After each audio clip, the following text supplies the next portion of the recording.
Craig Warrack here with episode 3 of my Secret Santa custom project for 2018, in which I'm making the Fantastic Four villain, the Psycho Man. In the previous video I talked about the Psycho Man's background and came up with some ideas for him, and in this video I'm going to start customising proper. And I had decided to use these two guys, Omega Red and Death's Head 2, as the base parts, and I'm going to be absolutely destroying these figures, so turn away if you're a little bit squeamish. Now, I've already gone ahead and made some progress on this, so why don't you come and take a look at what I've been doing and where I've got to. The first thing I wanted to work on was the range of motion in Omega Red's elbows. They are double jointed, but they don't really give me the range Psycho Man will be needing to fully reach across his body to use his control box. So I ended up splicing his bicep with the forearm from Death's Head 2, which has a much better range of motion for the lower arm, and then I trimmed some of the bicep track back to increase the motion in the upper arm. In the time lapse you can hopefully see me heat the plastic in a mug of boiled water, then cut the elbow of both figures in half and glue them together to create the new arm. Death's Head 2 only has one forearm, his left one. His right arm is a big weapon, so I actually got another Death's Head, flipped his arm back to front and used it as the right one. I'm going to be sculpting over a lot of it anyway, so the back to front musculature will all be covered up. The next thing I did was to crack open the torso of the figure so that I could disassemble it completely. It's very important at this early stage to think forward and prepare your figure for painting by sanding down the parts where the plastic rubs together. It's a difficult and boring process, but it's quite essential if you want to make a figure that lasts. I find cracking a figure open to be very challenging. Sometimes it goes well and the figure comes apart easily, but other times you just end up mangling the plastic. As I tend to completely resculpt a lot of my figures, I don't mind a bit of mangling too much. In this time lapse you can see me using my Dremel drill bit to drill holes in the side of the figure and then slide in a flathead screwdriver to use as a lever to pry the torso and crotch sections apart. So there we go, that's me taking Omega Red apart, drilling into the sides and leaving it open with the screwdriver. Yeah, I had to butcher it at a couple of points, but it came away okay. Started off difficult, but was able to get there, and the articulation is a bit gnarled there, but as long as that top side of that peg is okay, that's fine. What I'm kind of thinking at this point is that the Psycho Man's design, you know, like I was saying with the belt, doesn't really lend itself to you know, this kind of waist rotation and ab crunch. It would almost be much better if he had a how can I explain it, one of these, like you know, higher up. So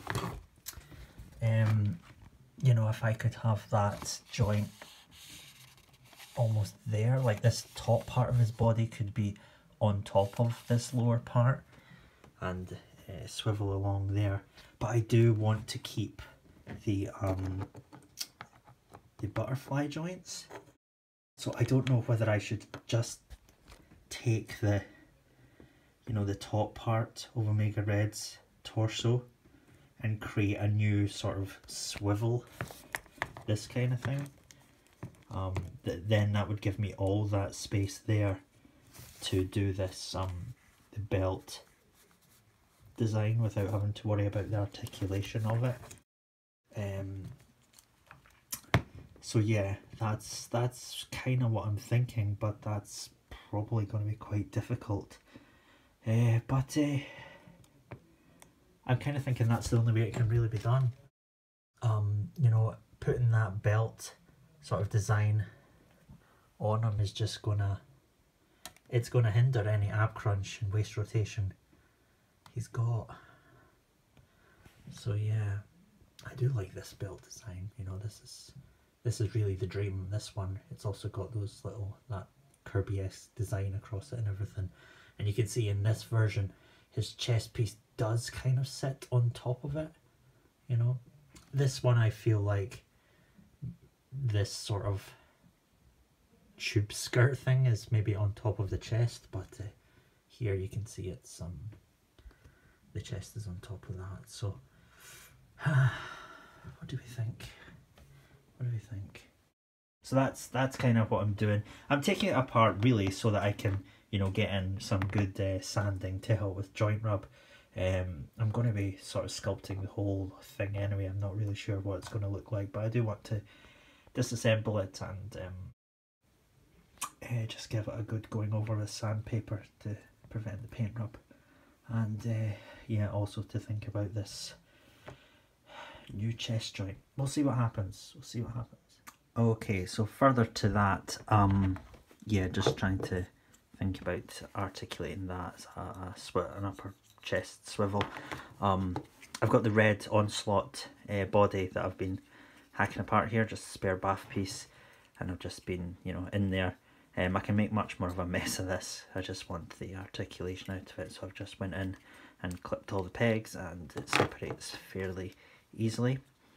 So how this works is there is a ball and socket joint in the lower in the stomach essentially, and then there's this sort of cup that's in, and then that goes on to this, which anchors in the chest. So that's how that articulation works. So if I'm wanting to work that in there, I mean, I did think about using the red Onslaught altogether very early on, but he's very big. You know, he's a little bit too big for the Psycho Man. But that kind of articulation, I could use that. So what I'm thinking I want to do is I need to anchor this piece in here, still allowing enough room for the arms to articulate, so I have to be careful of that, and essentially replace this lower body with this. I may just you know, use my trimmers to get rid of all the plastic and only get the essential cup sort of thing out of there and attach that in there. Need to anchor it, and then get this attached to the top of that, obviously trimmed down an awful lot, like I say, only taking the essential articulation. Or even just, I don't know, like just glue that on there.